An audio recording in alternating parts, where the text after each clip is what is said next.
What's up, guys? Welcome back to Crypto Weekly Review. Today we're going to take a look at a bearish case for Hex. We're going to take a look at some Bitcoin charts, a little bit of SEC news, and we're going to take a short, brief look into Metaverse and why you should know what's going on.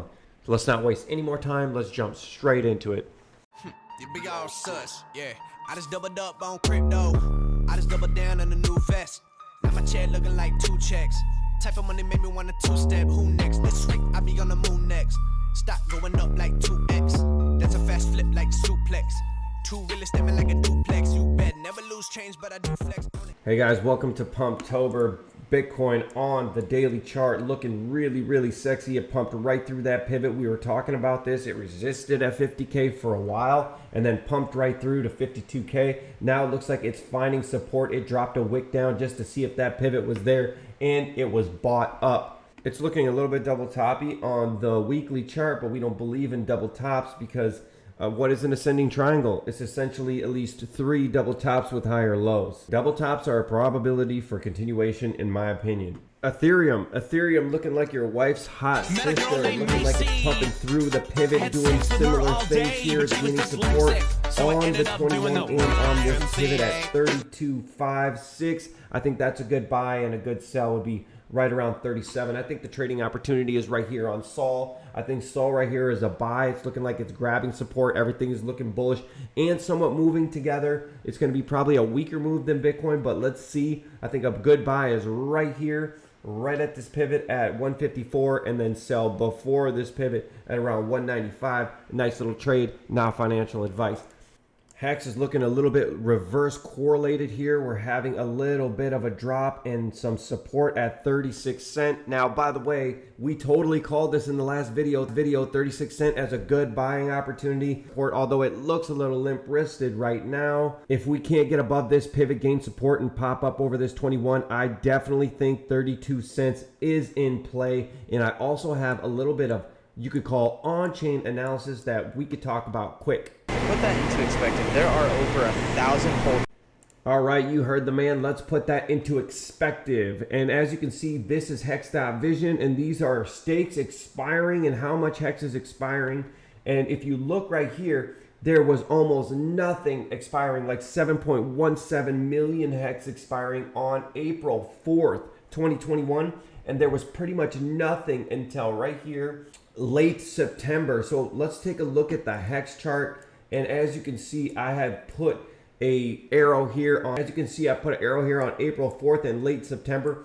And look at that big rise. We have September 30th right here. We had our all-time high right when all of these stakes started expiring. Now we have this volatility. There is a lot of interest. There is a lot of Hex trading hands right here. But let's go back to Hex.Vision. As you can see, until December, we have a lot of Hex expiring.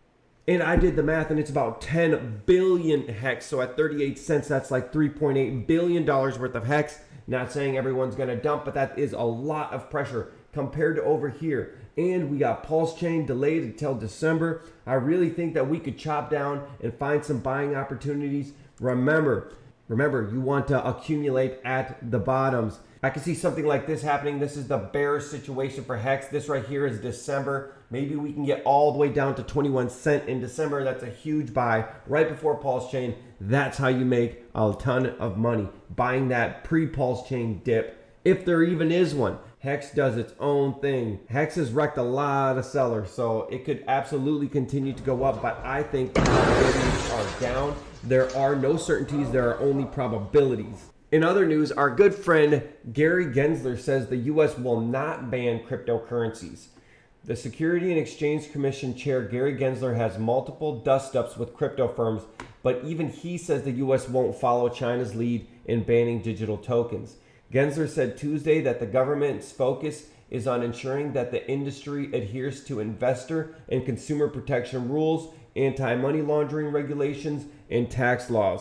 He made the comments at a House hearing after a Republican lawmaker asked if China-like prohibition was on the table in the U.S. But no bans that you're interested in implementing via the SEC, as China has done, really to funnel everyone through their own digital currency. No, I mean, that would be up to Congress. I mean, what we're really working with. Our approach is really quite different. Gensler said he added that the ban would probably have to be legislated by Congress, which is never going to happen. We have a little bit of freedom still left in our country. And Gary Gensler and the government, they just kind of want their cut, and they want to make sure you're not rugging people and things like that. This is super bullish. And don't forget, this is ahead of the ETF news when the SEC is going to make a decision later this month on the Bitcoin ETF. So I'm thinking this is bullish for the Bitcoin ETF, and it's bullish for the crypto space, and China is going to be left behind. All right, let's talk about Metaverse and NFT projects. This is not a sponsored review, but we are going to take a look at the top 4 NFT gaming Metaverse projects. You know, back in like 2017, 2018, everyone was comparing cryptocurrency to like email in 1994.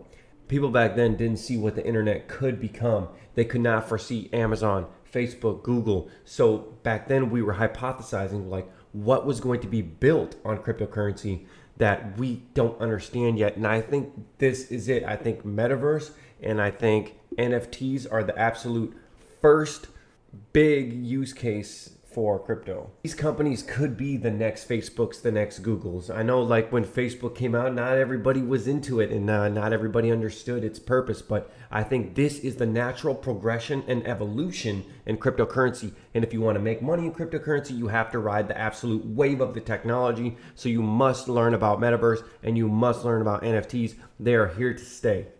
I think we're in the super beginning stages in Metaverse, and any one of these players can win. There's some new ones coming out like Acno Ledger. I think that one's my favorite. It has an IDO later on this year, and then it's going to be listed in 2021. But even Decentraland. See, I think there's going to be an obvious merging of cryptocurrency and gaming. I think it's a little bit raw and ugly right now, but I think it's going to change.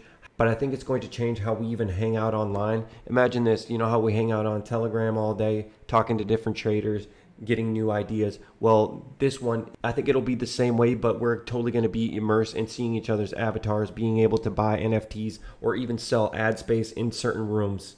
I'm going to be taking a bigger dive in some of these Metaverse gaming NFT projects, but basically from my understanding how they work is they're like NFT issuers and validators that make sure that there's no double spends and everything is kosher and working properly.